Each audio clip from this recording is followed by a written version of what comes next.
Don Lemon thought he had a slam dunk case in proving how unpopular President Trump's policy is on cracking down on crime. He conducted on-the-street interviews in Baltimore, and you would have thought this would have been a piece of cake, given that Baltimore voted 84.5% for Kamala Harris, just 12.13% for President Trump. Yet, no matter who Don Lemon spoke to, they all virtually said, hey, yeah, we support President Trump and his policies to bring crime down. Take a look. He said he wants to send troops here to Maryland. What do you think, Baltimore into Maryland? I'm not opposed of it. Right. I think it'll be a good idea. Why so? Maybe we can clean up some of this crime-ridden neighborhoods. Yeah. You know? Is the crime bad? Very bad. Atrocious. And, I'm out of breath, so you have Yeah. to see. I see you were running. You got your prayer rug. Yeah. Right, I'm on my way to Juma. Yeah. It'll be a breath of fresh air. Thank you, sir. Thank you. Nice to meet you. It's really funny because when you're watching this full segment, every time someone says, hey, I support what President Trump's doing, or hey, the National Guard here would actually be great, you can tell Don Lemon gets very upset and uncomfortable. He hides it, right? But he is looking around and seeing who else he can interview because he wasn't expecting that answer. And everyone he went to basically said the exact same thing. I've been a resident of Maryland all my life, so I think it would help some. Why so? Coming from a family that was broken up, my husband was murdered 2 years ago, and nothing was ever done. Murder where? At home? Right out in front of our house. Sorry. It was a carjacking gone wrong, and they shot him in his head. Killed him instantly, so. But again, our lovely mayor didn't do nothing. Did they ever find the perpetrator? Nope. So you want to see it? Yes, I want justice. You want justice, and you would like to see the troops here at the National Guard. Yes. Thank you very much. I appreciate that, and I'm sorry you had that experience. Just a tragic and gut-wrenching story, especially for something like that to happen right outside of your home, the place where you're supposed to feel the safest.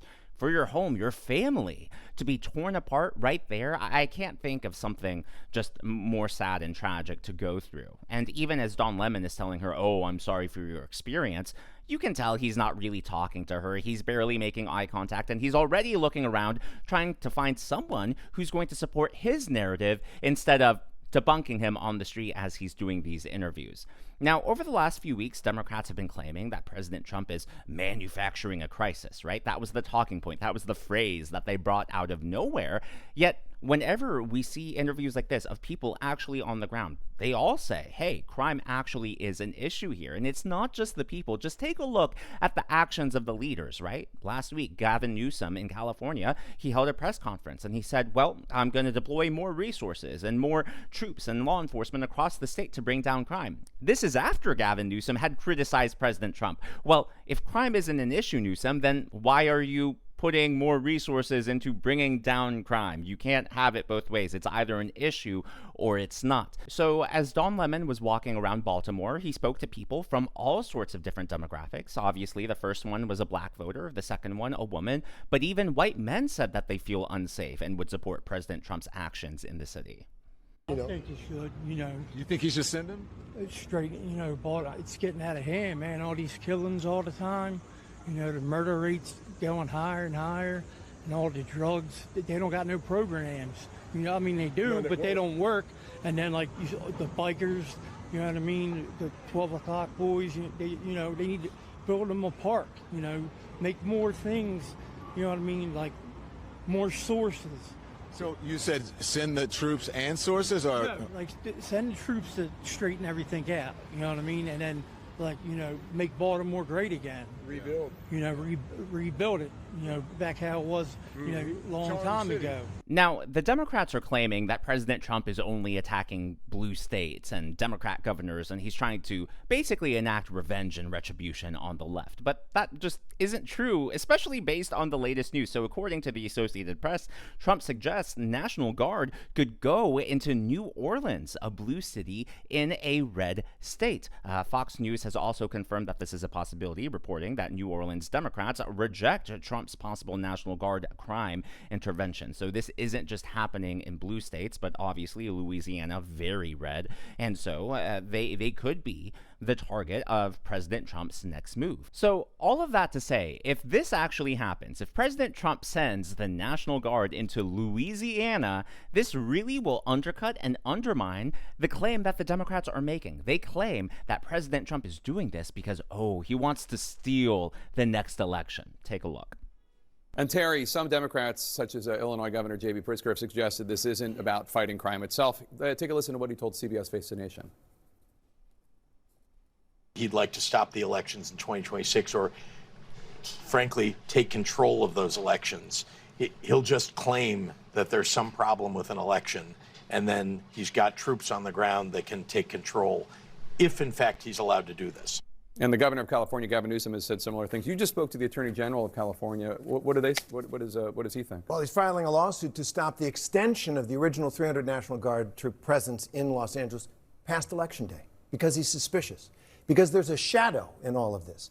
Whether it's for the screens, it is also to prime the American people to see military forces on the streets of our cities when there is no justification. There's no disaster.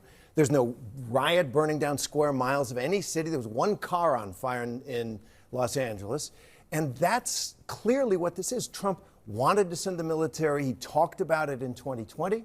In December of 2020, he said we could have the military hold elections in the swing states. He's talked about it here. He says, I'm the president. They get to do what I want. And they're already talking about the emergency around the voting machines. And let's not forget, this is also about what expansion of the authority of the presidency. This is what Steve Bannon and Steve Miller said that the purpose of this next administration is. And that's what we're seeing play out on the streets of American cities. Obviously, that is a lot of fear-mongering there. And I know a lot of people are going to say, well, it's a good thing that CNN's ratings are down in the toilet. But unfortunately, a lot of people still watch CNN. Sure, they might not be the powerhouse that they once were. Sure, they might not be beating Fox News, but the reality is still millions of people see it. Their clips go viral on social media. This narrative is also being echoed on the other networks. It's also, J.B. Pritzker is also, doing interviews and posting things on social media. So it's not as if all of this is just happening in an echo chamber over on the left. And the reason I say all of that is because President Trump has been the victim of not one, but at least 2 or 3 assassination attempts. And a lot of these are because of this narrative, the lies that the left are pushing about him, claiming he's an authoritarian, claiming that he's a dictator in rising. First of all, we already survived President Trump term 1. He left office. If he was a dictator, he would have been in office. He wouldn't have let Joe Biden come into the White House. Now, of course, he questioned the election results of 2020, but let's not pretend as if Democrats don't do that right now. And in fact, the Democrats are already planting the seeds that they're going to lose. Just think about it. The Democrats, they have historically low polling. They are the worst approval almost in history. On top of all of that, just consider the individual polling for the potential candidates. Both J.D. Vance and Marco Rubio don't just crush the potential GOP field, but they also win in head-to-head matchups against the would-be Democrat candidates. Given how well the Republicans are doing right now and how Democrats are in the gutter, why would Trump and the Republicans even need to cheat in the first place, as if that's even an option on the table? So this all doesn't make sense, and the fear-mongering, it's not just a scare tactic. This actually is a security issue for Republicans, for someone like President Trump. They, again, are pushing this narrative, it's an authoritarian dictator. That puts everyone in the administration in danger. And let's not forget to bake in the latest news about Louisiana, right? If President Trump actually sends the National Guard to Louisiana, what would the goal be there? It's a ruby red state. Republicans are guaranteed to win it, not just on a statewide level, but the individual House districts, they will win the vast majority of all of those. So it just doesn't make any sense. If he's doing this truly to steal future elections, then why would Louisiana be next on the list? Now, a judge out in California has actually ruled that President Trump's actions are unconstitutional. According to the BBC, Trump's use of the National Guard in Los Angeles was illegal, judge ruled. Now, this ruling is on hold until September 12th. That means that it won't go into effect, and President Trump and the administration can basically challenge this. I wouldn't be surprised if it somehow ends up working its way up to the Supreme Court. But President Trump does have a history of obeying what the courts do. In other words, we would not be facing a constitutional crisis. You might not like his actions. You might not agree with this, but two things I think are true. Number one, he at least gets people talking about the problem. We saw Gavin Newsom agreeing with the principle that, yeah, crime is a problem and something needs to be done about it. And in fact, Gavin Newsom, if you think about it, he copycatted exactly what President Trump was doing in the state. So that right there proves the point. And then number two, whenever the court does these actions, yes, President Trump actually listens to them. He doesn't override them. He doesn't do what Joe Biden did, right? When Joe Biden was president and the court ruled, hey, you can't unilaterally forgive student loans. You can't do that with a flick of the pen. Joe Biden said, well, I'm going to ignore the court. I'm going to do whatever I want anyways. There really isn't an example of President Trump doing that. So I am personally not worried about it. I believe in the Constitution. I believe in the constitutional process, and we'll let this play out in courts. And the administration has some good lawyers. They have very many novel legal theories. So we'll see how this plays out. But of course, instead of reacting rationally and having patience, the Democrats are in full-blown panic and meltdown mode. Leading the charge is obviously Governor Pritzker and Governor Newsom, but Pritzker accidentally seemed to implicate himself in, I don't know, something that to me sounds like illegal activity. But before we get into that, I would like to acknowledge Shine On 83. Always good to see you. Appreciate you. And Kelly Odell Osprey. I'm so glad that you all enjoy the videos. The Governor's Club, of course, are people who give tips and super thanks to the channel. Well, listen to this segment with Jen Psaki and see if you also think that this sounds illegal. Possibly to have that as a place where federal troops are. Do you have any sense even of the scope of the ICE operation that they're planning? Not from ICE. We're getting, again, it's all secondhand, third-hand. There are a lot of patriotic Americans who work in the administration or work at the departments or in the military who have let us know things without, having permission to do so. And so I would call some of that rumor, but, well-sourced rumors.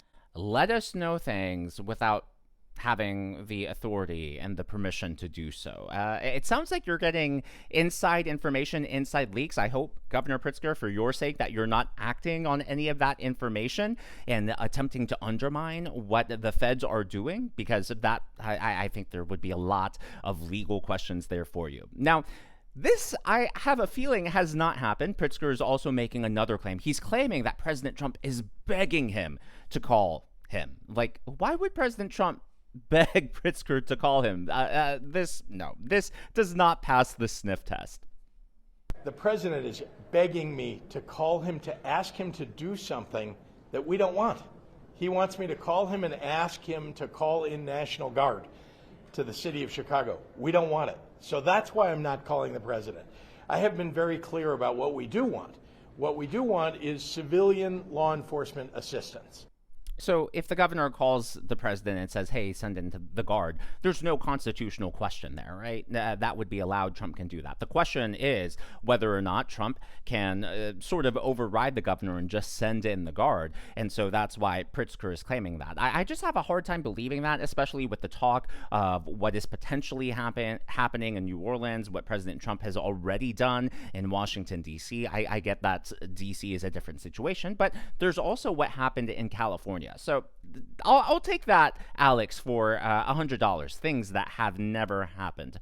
It's not just the governors claiming this, though. Senator Tammy Duckworth was also on TV claiming that Trump is basically using his power to set the stage for stealing an election. Keep in mind, the Democrats told us after 2020, you can't question election results. If you do that, you're unpatriotic. If you do that, you're, I don't know, an insurrectionist. But now, even though there isn't even an election, the Democrats are planting this seed. And I get you don't plant seeds without an intention to reap what you sow. I think this is very dangerous rhetoric, and hopefully people can see through this.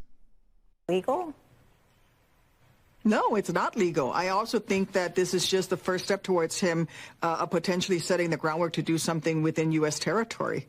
So he's doing it in international waters now, but, what is he? What's next? An American in our territorial waters on U.S. soil. What exactly is next? I agree with the discussion that's already been ongoing. This president is setting the conditions so that he can actually unilaterally occupy the streets of our cities and interfere in the next election, do what he wants. And I am absolutely disgusted with my Republican colleagues who, on top of confirming the likes of Pete Hegseth and Secretary Kennedy, are not holding them accountable. We have a chance here to stop them. I hope that my colleagues will step forward and stop them, but let's see what they're going to do. So far, all they've done has been collaborators and co-conspirators in the Trump attempts to basically undermine the basic law and order of our nation. At the end of the day, the Democrats are really exposing themselves because has anyone who voted for President Trump, when you heard the news of President Trump sending the National Guard to any of these cities, was your first thought, oh, he's trying to steal the next election, oh, he's trying to stay in power? No, I think most people took President Trump at his word and said, oh yeah, he's trying to bring crime down in these cities. He's trying to make the streets safe again. That would be the obvious thing. President Trump means what he says. Like, I can't think of a single example where he's had like a nefarious reason behind something, right? Yet the Democrats, this was the first thing they jumped to. I think the reason that they're screaming at the top of their lungs right now is because they're projecting. This is something that they would do, or maybe this is something they've thought about. And that's why they have no issue claiming that that's what President Trump's doing. As always, though, all of that is just my analysis and commentary, and that's what's going on in the world of politics from my point of view, and I would love to hear from you. So a lot of controversy about the legality and constitutionality, is that even a word, of what President Trump is doing with the National Guard. Do you personally support it? Do you think this is a good idea? This is a good solution to handle crime? Or do you have issues with it, either in terms of the legal framework, how it's being used? Let me know your thoughts in the comments down below. If you haven't already, please be sure to leave me a thumbs up. I know it's a simple thing to ask for, but it really does help me reach more viewers like you in the algorithm. Be sure to smash that subscribe button and to check out one of these videos.